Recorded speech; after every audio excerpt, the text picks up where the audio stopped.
नमस्कार, good evening. Money गुरु में आपका स्वागत है। आज के कार्यक्रम में हम बातचीत करने जा रहे हैं सेविंग्स के महत्व और इन्वेस्टमेंट्स के तमाम ऑप्शंस पर। कार्यक्रम में पार्टिसिपेट करने के लिए मुंबई स्टूडियो में इस वक्त हमारे साथ मौजूद हैं अभिनव अंग्रेश, जो कि मैनेजिंग डायरेक्टर हैं इन्वेस्ट ऑनलाइन के। गुड इवनिंग अभिनव, स्वागत है आपका कार्यक्रम में। और गुड इवनिंग सौरभ। देख लेते हैं क्या खास रहने वाला है। आज हम किन पहलुओं को छूने वाले हैं। जिस तरह से जो आपके प्रश्न आए हैं उसमें आइए जायजा लेते हैं। गोल्ड ETF संबंधित प्रश्न है जी, अक्षय तृतीया नजदीक है और इससे संबंधित प्रश्न से ही हम शुरुआत करेंगे। वहीं PPF इन्वेस्टमेंट रिलेटेड भी सवाल है, इसका भी जायजा लिया जाएगा। और साथ ही साथ अगर हम देखें बैंक चेक रिलेटेड भी कुछ इश्यूज हैं, इन पर भी हम बातचीत करेंगे। और आपको बताना चाहेंगे, अगर आपके जहन में कोई प्रश्न है, अगर आप भी कार्यक्रम में पार्टिसिपेट करना चाहते हैं तो अपने प्रश्न हम तक भेजने के लिए मोबाइल के मैसेज बॉक्स में टाइप करें सेव, स्पेस देने के बाद अपना प्रश्न, अपना नाम और जहां से आप ये पूछ रहे हैं और हमें डिटेल्स 57575 पर SMS कर दें। हम आपके प्रश्नों का और इनफैक्ट कोई सजेशन हो तो उसका भी स्वागत करेंगे और इंतजार करेंगे। पहले दर्शक हमारे साथ जुड़ रहे हैं पार्था सारथी पुणे से। आपका स्वागत है पार्था, बताइए, सवाल बताएं। आप लाइन पर हैं। आइए आपका हम प्रश्न स्क्रीन पर लेते हैं, आपसे संपर्क भी स्थापित करने की कोशिश करेंगे। गोल्ड ETF जैसे हमने कहा था, इसी से शुरुआत करते हैं। इनफैक्ट ये उसमें जिस तरह से जो इनका प्रश्न है उसमें इन्वेस्टमेंट करना चाह रहे हैं और देखते हैं लाइन पर हैं। तो पार्था बताइए एग्जैक्टली आप इसमें इन्वेस्टमेंट इस समय अक्षय तृतीया के मद्देनजर करना चाह रहे हैं। लग रहा है संपर्क इनसे टूट गया है, लेकिन अभिनव बताएं, जिस तरह से अक्षय तृतीया काफ़ी ऑस्पिशियस मानी जाती है, इस समय गोल्ड को लेकर हम देखते हैं कुछ ना कुछ खरीदारी होती है। काफ़ी सारे ऑप्शंस बाजार में मौजूद हैं। इनफैक्ट गोल्ड के अगर हम देखें रिटर्न्स भी काफ़ी अच्छे रहे हैं ओवर द ईयर्स। अनसर्टनिटीज़ हैं उसके बीच इस तरफ रुझान भी रहता है। किस तरह से आप देखेंगे, जो ETF की बात कर रहे हैं, इन्वेस्टमेंट भी होगा लेकिन वो विदाउट जिस तरह से फिजिकल डिलीवरी लिए हुए विकल्प मौजूद हैं काफी सारे, किस तरह से आप समझाते हैं? राइट सौरभ, गोल्ड ETF या एक्सचेंज ट्रेडेड फंड एक बड़ा आइडियल इन्वेस्टमेंट है for all kind of investors. Specially जो रिटेल इन्वेस्टर्स हैं उन्होंने काफ़ी इंटरेस्ट उस पर जनरेट किया है, प्राइमरीली बिकॉज इसमें आप छोटी सी अमाउंट, जैसे अगर आपको 2500 रुपये भी अगर आपको इन्वेस्ट करने हैं, आप इस पर इन्वेस्ट कर सकते हैं। और इन्वेस्टमेंट फॉर्मेलिटीज़ बहुत सिंपल हैं। आपको एक सिंपल से एक डीमैट और एक ट्रेडिंग अकाउंट खोलना है। आप वो ब्रोकर के साथ या किसी बैंक के साथ भी खोल सकते हैं और सिंपली जैसे आप कोई स्टॉक्स खरीदते हैं उस तरह आप गोल्ड ETF भी खरीद सकते हैं। अब नया एक अच्छा जो ऑप्शन आया है, जो जैसे रिलायंस म्यूचुअल फंड या कोटक म्यूचुअल फंड ने इंट्रोड्यूस किया है कि आप उनके थ्रू गोल्ड ETF में इन्वेस्ट कर सकते हैं। जो गोल्ड ETF फंड्स इन्होंने इंट्रोड्यूस किए हैं, इसमें आप एज लो एज आप 100 रुपये भी इन्वेस्ट कर सकते हैं और आप SIP ऑप्शन भी चूज़ कर सकते हैं। इसमें ना आपको डीमैट रखना है, ना आपको ट्रेडिंग अकाउंट खोलना है। एक सिंपल म्यूचुअल फंड जैसे इन्वेस्टमेंट करते हैं, एक अकाउंट एक एप्लीकेशन फॉर्म खोल के आप उसमें फॉर्म भर के आप बेसिक इन्वेस्टमेंट स्टार्ट कर सकते हैं। और इनफैक्ट जो सिप के जरिए होगा गोल्ड जी अभिनव, जिस तरह से सिप के जरिए आप कह रहे हैं, इसमें आप एक सिस्टमैटिक फॉर्म में आप इन्वेस्टमेंट भी कर रहे हैं और इनफैक्ट जिस प्रकार से इस कमोडिटी में जो हलचल होगी उसका एडवांटेज भी ले पाएंगे। एब्सोल्युटली, वही इसका आइडिया है। बिकॉज गोल्ड का इन्वेस्टमेंट अगर आप ज्वेलर से खरीदेंगे आज तो आपका एक तो एक्सपेंसेस काफ़ी ज़्यादा हो जाता है, इन्वेस्टमेंट में ज़्यादा होता है। इसमें पीरियोडिकली इन्वेस्ट कर सकते हैं और छोटी अमाउंट से भी स्टार्ट कर सकते हैं। और पीरियोडिक इन्वेस्टमेंट करना बेटर भी है बिकॉज कमोडिटी है तो स्पेकुलेशन काफ़ी रहता है इसमें। तो लॉन्ग टर्म के लिए आई थिंक ये गोल्ड ETF फंड के through is a far better option और कॉस्ट इफेक्टिव भी है। कोई एडिशनल कॉस्ट नहीं फंड के थ्रू इन्वेस्ट करने के लिए। जी, तो इस तरह से आप पार्था आगे बढ़ सकते हैं। आपसे संपर्क तो हमारा टूट गया था, लेकिन हमने आपके प्रश्न जो आया था उस पर राय देने की कोशिश की है। डिटेल स्क्रीन पर भी हैं और उम्मीद है आपने जो टेलीविजन पर देखा होगा आपको इसका संतोषपूर्वक जवाब मिल गया होगा। अगला प्रश्न आइए हम लेते हैं। अगला प्रश्न कोलकाता से है, विश्वजीत भट्टाचार्य जी का ये प्रश्न है। गुड इवनिंग, आप लाइन पर हैं तो बताइए, आप सवाल बताएं। हाँ, मैं कलकत्ता से विश्वजीत भट्टाचार्य बोल रहा हूँ जी। मेरा सोचना यही था, मैं अगर PPF में अगर 2000 रुपया करके महीना में अगर देंगे तो साल में 24,000 जी, तो आफ्टर 15 साल बाद 15 साल बाद हमको कितना मिल सकता है PPF से? आपको ओके, आप 15 साल के जिस तरह से PPF में बढ़ना चाहते हैं, अच्छी बात है। काफ़ी अच्छा निवेश का विकल्प है, गवर्नमेंट की बैकिंग रहती है, 8% इस पर रेट ऑफ इंटरेस्ट है जो कि एनुअली कंपाउंड होता है। और इनफैक्ट आपने जिस तरह से 15 ईयर्स का कहा है, आप किस तरह से मतलब अभिनव इनको बता सकते हैं, काफ़ी अच्छा निवेश का विकल्प है। और इनफैक्ट 15 साल के बाद भी वो 5 ईयर्स के ब्लॉक में एक्सटेंड भी कर सकते हैं इसको, तो कैसे मतलब आप इनको समझाएंगे? सौरभ, थोड़ा सा व्यूअर्स को information about PPF. PPF primarily बहुत सेफ इंस्ट्रूमेंट माना जाता है।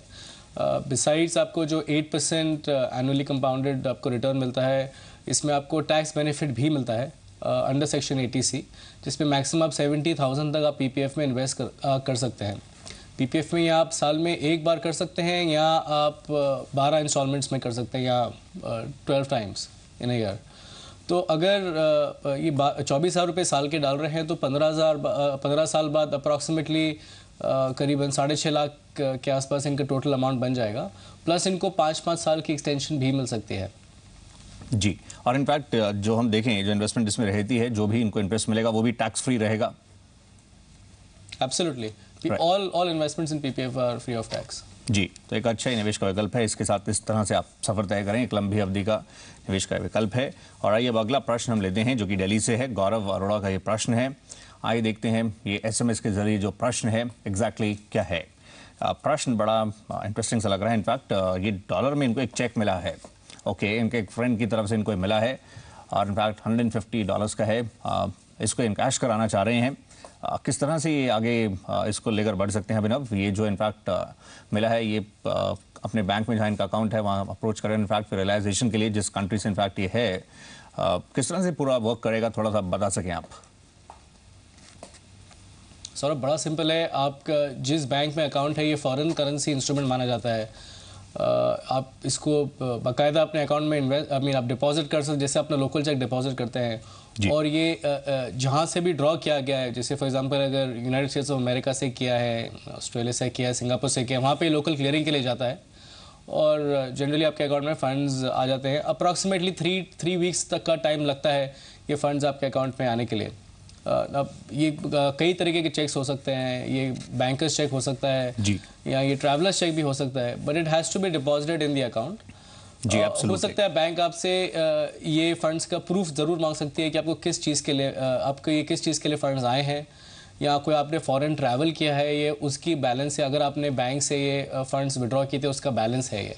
एब्सोल्युटली, क्योंकि फॉरेन करेंसी का जी आप मेंशन करें, फॉरेन से करेंसी चेक रहेगा तो बैंक थोड़ा उस एंगल को भी देखेगा और ऑब्वियसली फिर उसमें समय तो थोड़ा लगेगा ही, क्योंकि जहाँ से जिस तरह से है वो जिस ब्रांच से आए तो उसमें एग्जैक्टली उस प्रक्रिया में थोड़ा समय ज़रूर लग सकता है।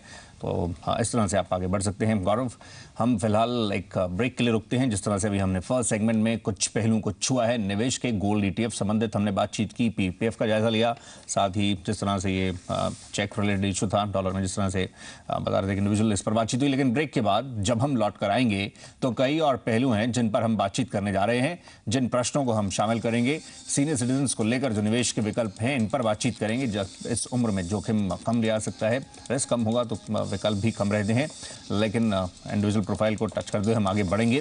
वहीं एक इंडिविजुअल ने टारगेट सेट किया है 10 लाख 6 साल में, इस तक किस तरह से अग्रसर हुआ जाए और टैक्स सेविंग को लेकर जो विकल्प रहेंगे इसकी हम बातचीत करेंगे। एक छोटे से ब्रेक के बाद हम जल्दी हाजिर होंगे। मनी गुरु जारी रहेगा।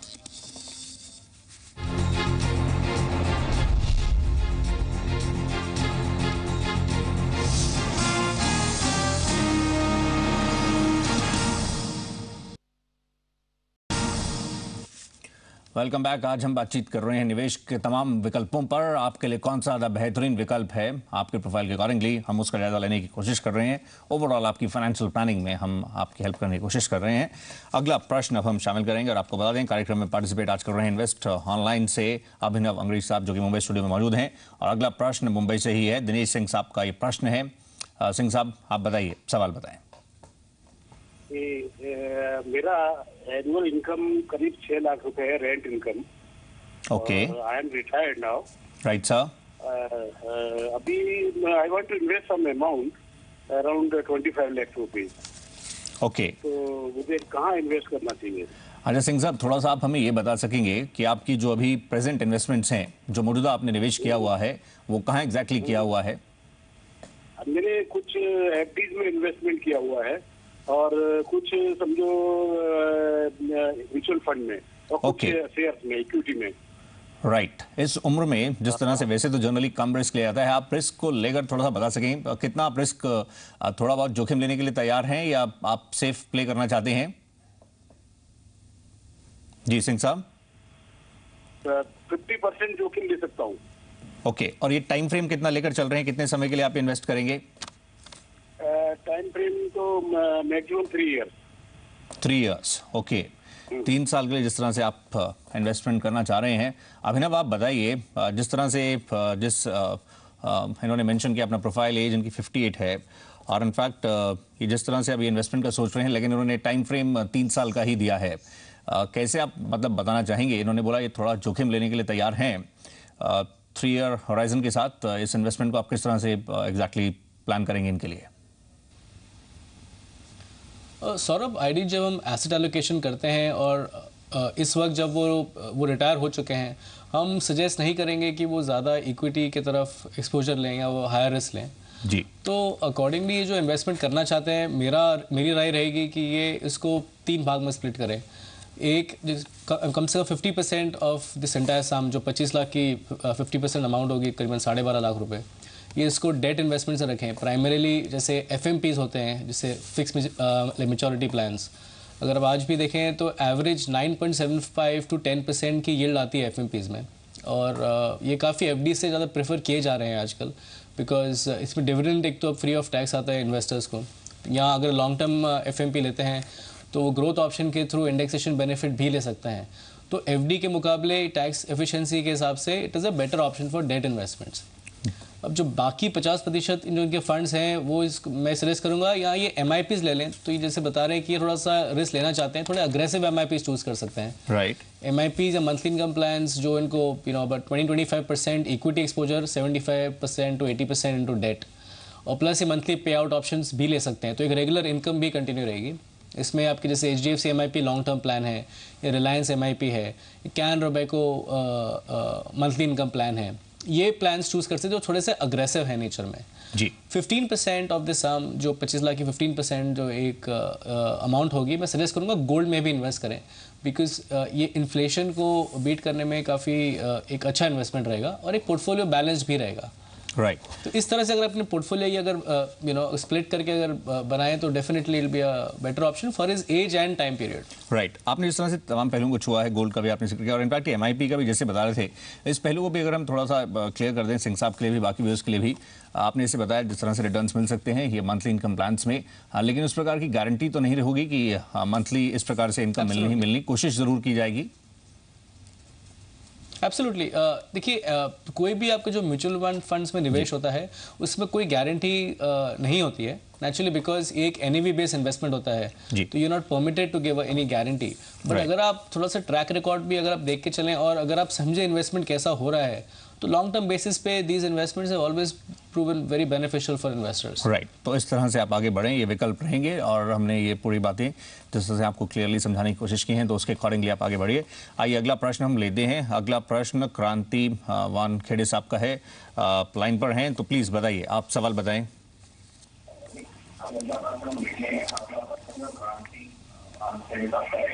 जी जी, आप बताएंगे, हम आपका प्रश्न आप एग्जैक्टली क्या आप जानना चाह रहे हैं क्रांति साहब? हेलो, आप लाइन पर हैं, हम आपका ये प्रश्न आइए स्क्रीन पर लेते हैं, फिर आपसे हम संपर्क स्थापित करने की कोशिश करते हैं। एज 39 और जो मंथली आय है 18,000 है, 6 इयर्स का इन्होंने टाइम होराइजन दिया है, और इनफैक्ट इन्होंने जो गोल सेट किया है 10 लाख तक ये पहुंचना चाहते हैं। एग्जैक्टली आप बताएंगे ये जो आपने गोल सेट किया है, आप ये जो इन्वेस्टमेंट का प्लान कर रहे हैं, किस प्रकार से आप ये आपने खुद के एग्जैक्टली इसको लेकर वर्कआउट किया है, और किस प्रकार के रिटर्न्स आप एक्सपेक्ट कर रहे हैं? आप लाइन पर हैं, चलिए हम आगे बढ़ते हैं, आपको हम राय दिलवाने की कोशिश करते हैं। जिस तरह से ये मेंशन कर रहे हैं 18,000 है, और इन्होंने जिस तरह से बताया है कि जो इसमें इन्वेस्टमेंट करने का सोच रहे हैं, करीब 5 से 6 हज़ार रुपये इन्वेस्टमेंट करने का सोच रहे हैं, और उस इन्वेस्टमेंट के ज़रिए ये इस गोल तक पहुंचना चाह रहे हैं 10 लाख तक 6 साल में। अभिनव, अगर हम रिटर्न्स की बात करें 12%, 15% के ब्रैकेट में, तो इस गोल तक पहुंचने में क्या मुश्किल हो सकती है? डेफिनेटली सौरभ, अगर मैं महीने के 6,000 रुपये भी अगर इन्वेस्टमेंट में पकड़ के चलो, तो जो 12% का एवरेज रिटर्न हम कैलकुलेट करते हैं, जो हम अज्यूम भी करते हैं is a fair figure to assume, तो इस अमाउंट को 6 साल में इन्वेस्ट करने के बाद इनके पास मैक्सिमम 6.5 लाख के आसपास तक की एक अमाउंट जमा हो सकती है।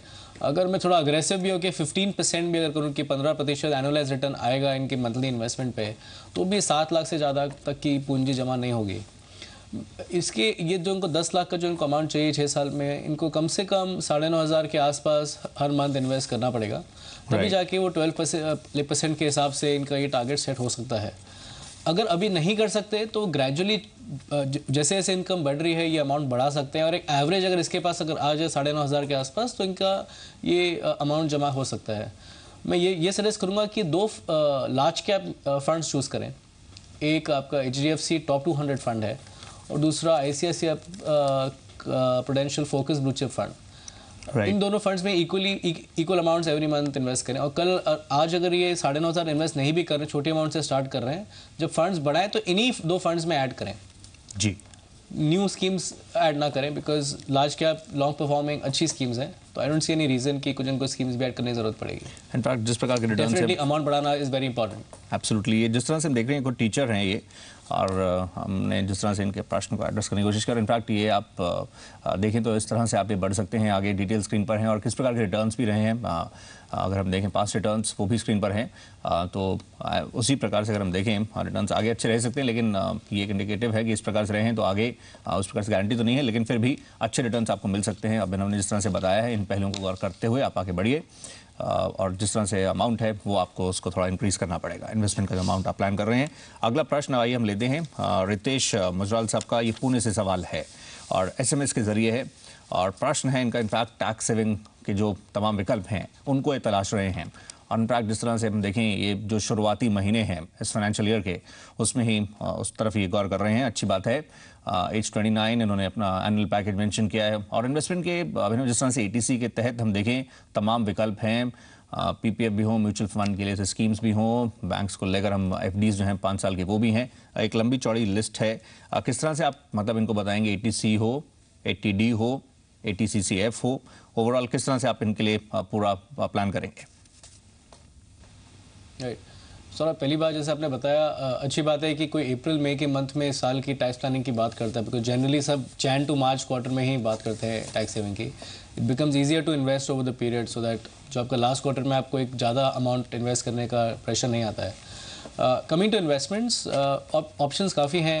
जैसे दिस जो ये लास्ट ईयर है DTC नेक्स्ट ईयर केक होने के पहले, तो जो आपके ATC इन्वेस्टमेंट्स हैं इसके पास जो अभी आपके पास ऑप्शंस हैं वो एक आपके पास ELSS का ऑप्शन है, इक्विटी लिंक सेविंग स्कीम, जो म्यूचुअल फंड्स के थ्रू है। यहाँ PPF में अप टू 70,000 लाइक इन्वेस्ट कर सकते हैं। ATC में आपके पास मैक्सिमम लिमिट 1 लाख रुपए की होती है, तो उसमें अगर आप ELSS चूज़ कर रहे हैं आपको 3 साल का इसमें लॉक इन होता है। और PPF जैसे आपको पता ही है 15 साल की इन्वेस्टमेंट है। और तीसरा ऑप्शन है कि आप NSE सर्टिफिकेट्स भी ले सकते हैं। आप जो आपका होम लोन होता है वो भी उसका जो इंटरेस्ट कंपोनेंट है मैक्सिमम 1.5 लाख, वो भी ATC के बेनिफिट में ही आता है। तो अगर कोई होम लोन उनका चल रहा है उसमें कुछ अगर इंटरेस्ट आ रहा है तो वो भी ये ATC बेनिफिट में ले सकते हैं। इनफैक्ट अभी अगर हम देखें वो इंटरेस्ट का कंपोनेंट थोड़ा अगर हम देखें होम लोन का 24B में वैसे है, जो प्रिंसिपल वो इनफैक्ट ATC के तहत रहता है। राइट जी। अगर हम बाकी वैसे और भी विकल्प हैं जिस तरह से उन पर भी ये गौर कर सकते हैं, तो इसके अकॉर्डिंगली आप बढ़ सकते हैं। बाकी डिटेल स्क्रीन पर हैं। हम फिलहाल एक और ब्रेक के लिए रुकते हैं, लेकिन ब्रेक पर चलते चलते आइए एक निगाह डाल लेते हैं सेविंग्स के फंडा पर।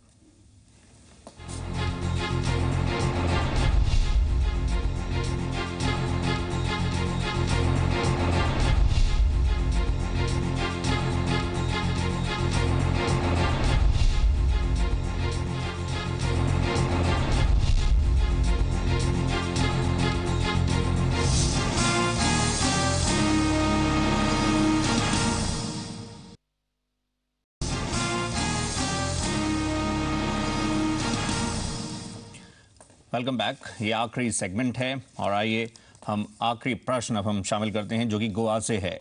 रामेश्वर गौतम जी का ये प्रश्न है। Good evening mister Gautam, please बताइए, आप अपनी क्वेरी बताएं। Good evening sir.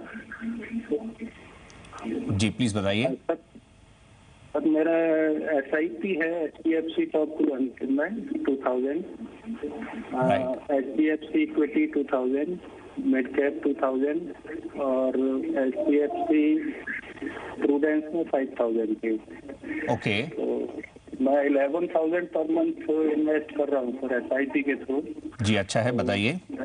मेरे को ये पता करना था कि मेरा इन्वेस्टमेंट सही है या नहीं। दूसरा, मैं 9,000 रुपीज और इन्वेस्ट करना चाह रहा हूँ ओके पर मंथ का। जी। तो तीसरा ये था कि HDFC में ही मेरा सारा इन्वेस्टमेंट है, तो क्या HDFC में ही पूरा इन्वेस्टमेंट करूँ या रिलायंस ICICI कुछ? ओके, डेफिनेटली हम आपको राय दिलवाते हैं। अभिनव हमारे साथ मौजूद हैं। अभिनव, जिस तरह से इनका जो प्रेजेंट इन्वेस्टमेंट इन्होंने बताया, बाकी हम देख रहे हैं जो डिटेल्स हैं वो स्क्रीन पर आ रही हैं। HDFC में अगर उस प्रकार से ये सेटिस्फाइड हैं, कंफर्टेबल हैं, तो ठीक है, वो जिस प्रकार से कॉल रह सकती है इनकी। लेकिन ये और भी इन्वेस्टमेंट करने का सोच रहे हैं, आप किस तरह से इनके प्रेजेंट पोर्टफोलियो को देखते हैं एंड इनफैक्ट ये फर्दर इन्वेस्टमेंट के लिए आप किस तरह से एडवाइस करेंगे? सौरभ, मैं पहले क्लैरिफाई करना चाहूँगा, जैसे सोच रहे हैं कि जैसे HDFC फंड्स में ज़्यादा अगर इन्वेस्टमेंट है तो पोर्टफोलियो अनसेफ है। मैं ये क्लैरिफाई करूँगा कि ऐसी सोच ना रखें, बिकॉज काफ़ी सेफ फंड हाउस है और एक स्ट्रॉन्ग फंड मैनेजमेंट भी है। जो 4 फंड्स इन्होंने चूज़ किए ये भी काफ़ी अच्छे फंड्स हैं, लॉन्ग टर्म परफॉर्मेंस भी काफ़ी अच्छी रही है। येट अगर वो थोड़े एडमेंट हैं कि वो 1 या 2 फंड स्विच करना चाहते हैं, तो मैक्सिमम सजेस्ट करूंगा कि HDFC इक्विटी वो शिफ्ट करके ICICI प्रूडेंशियल का focus blue chip fund choose कर सकते हैं। हालांकि नहीं करें, अगर इन्वेस्टेड भी रहें तो ऐसी कोई प्रॉब्लम नहीं है। 50% जो इनका टोटल कॉर्पस है फिलहाल इक्विटी फंड्स की तरफ है। तो और HDFC की जो चारों स्कीम मैंने सजेस्ट किए, टॉप 200 प्रूडेंस, मिड कैप, इन कोई स्कीम्स में कुछ प्रॉब्लम नहीं है, तो जैसे हैं उसी में स्टे इन्वेस्टेड रहें। राइट, तो इस तरह से आप आगे बढ़ सकते हैं। और इनफैक्ट ये जो फर्दर इन्वेस्टमेंट की भी बात कर रहे थे, उसके अकॉर्डिंगली आप मतलब अभिनव किस तरह से इनको समझाना चाहेंगे, क्योंकि विकल्प काफ़ी हैं, तो उनके बीच मतलब आप किस तरह से और इनको कुछ और पिक्स दे सकें? Sorry sir, Saurabh, second leg का क्वेश्चन मैंने सुना नहीं। ये इनफैक्ट फर्दर इन्वेस्टमेंट और भी करना चाह रहे हैं, तो उस तरह अगर हम देखें काफ़ी सारे और टॉप परफॉर्मर्स जो हैं उनमें किस तरह से आप पिक करेंगे? मैं सौरभ यही सजेस्ट करूंगा कि जो इनकी एग्जिस्टिंग स्कीम्स हैं इसी में इन्वेस्ट करें, ना कि स्कीम्स और फोलियोज ऐड करें, बिकॉज ओवर डाइवर्सिफिकेशन कोई पोर्टफोलियो में उनको हेल्प नहीं करेगा, इनफैक्ट वो प्रॉब्लम ही क्रिएट करेगा उनके लिए। तो जो स्कीम्स हैं अच्छी डाइवर्सिफाइड है, इनके पास इक्विटीज़ भी है, लार्ज कैप भी है, तो उन्हीं स्कीम्स में वो अपने फर्दर फंड्स ऐड करें। राइट, तो all the best mister Rameshwar. इसी नोट पर हम कार्यक्रम वाइंड अप करना चाहेंगे। अभिनव, अंगरीश, शुक्रिया कार्यक्रम में पार्टिसिपेट करने के लिए, थैंक यू। तो आज के लिए बस इतना ही। व्यूअर्स का भी धन्यवाद। हमें इजाज़त दें फिलहाल, नमस्कार।